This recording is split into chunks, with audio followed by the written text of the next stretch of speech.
Now here we have another projectile motion question. Alex, a rescue pilot, drops a survival kit while her plane is flying horizontally at an altitude of 2,000 meters with a forward velocity of 150 meters per second. A group of lost Antarctica explorers is below on the ground. Question is asking, how far in front of the explorers should Alex drop the supplies? Now I'm assuming this question isn't complete because we don't know exactly how far the explorers are from the plane, but the best way we could answer this question is if we actually tell how far from the initial X position did the package land. And now we know that we have a forward velocity, and we're going to consider that an X velocity since it's going forward.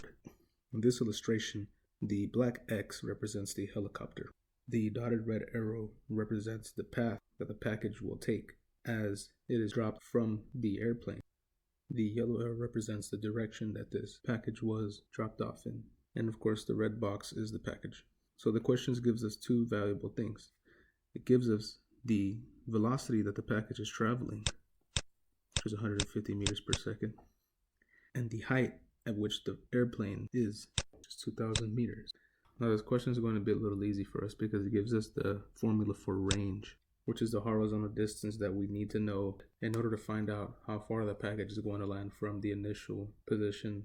And since the question doesn't give us the value for the time it took for the package to reach the ground, it gives us the formula for time. So we want to identify the range from where the package lands, and we do have the forward velocity, but we're not given the value for time. So we're going to use this formula to find time. Now, given the fact that we already know the variables necessary to calculate for time, all we have to do is just plug and chug, which is going to be the square root of twice the height over gravity. We know gravity is 9.8 meters per second square, but we're going to consider gravity 10 meters per second square out of convenience. And let's continue our calculations here. And now we know from our previous question that when we have a denominator inside another denominator, we can move this denominator to the position of the numerator.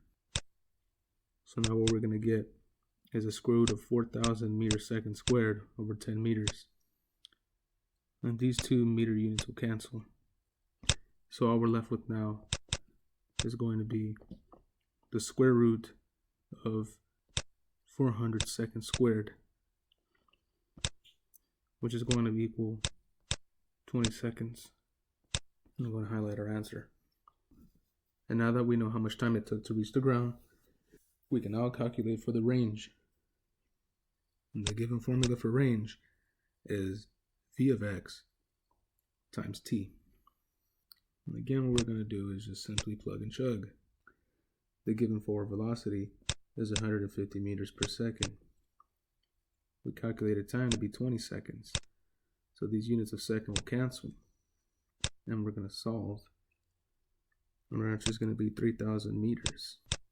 And to keep it consistent, I'm going to highlight the answer in yellow highlighter. So to answer A, the package should land 3,000 meters from the initial X position.